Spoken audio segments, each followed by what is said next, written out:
So we're up in the far northwest pocket of my traditional lands. This is, we call it Sandstone Caves. It's a meeting place, an occupation site for lots of clans. We're on the northeastern side of the site and away from the main occupation or camp area.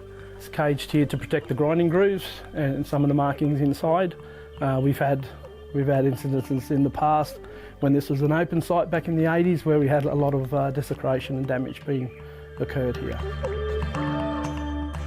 This site here has a bit of artwork engraved on the rocks. Our art sites are all engravings and carvings into sandstone. So you'll see a few tracks and things and markings and that up here, and you'll also see some broader grinding grooves as well. Sometimes I'll go into the cave. If I'm here by myself, I'll go in. I'll just grab just some pine needles off the black and white cypress, which is our health plant, and I'll just dust down the grooves and whatnot. But I'll also dust the floor so there's no footprints and that showing in the cave, and that keep it as natural as possible in respect to its purpose, you know.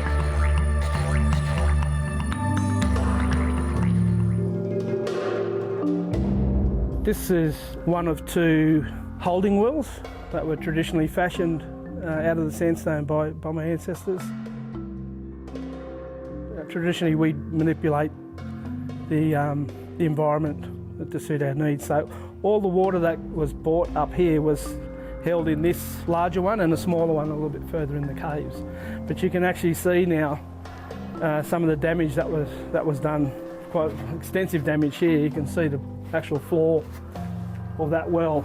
The whole thing has been smashed out quite a few decades ago.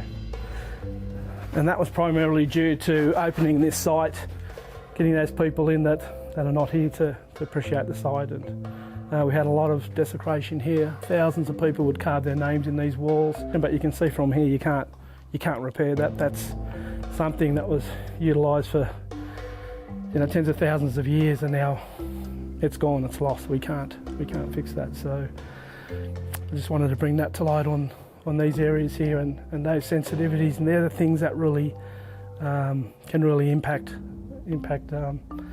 our community.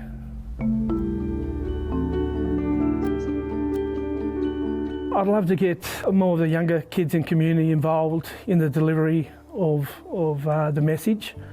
I think the way the world is and the way for Aboriginal people and communities are, we have to really look at social enterprise and getting things created at the local level because the opportunities are just not there and they're diminishing more and more.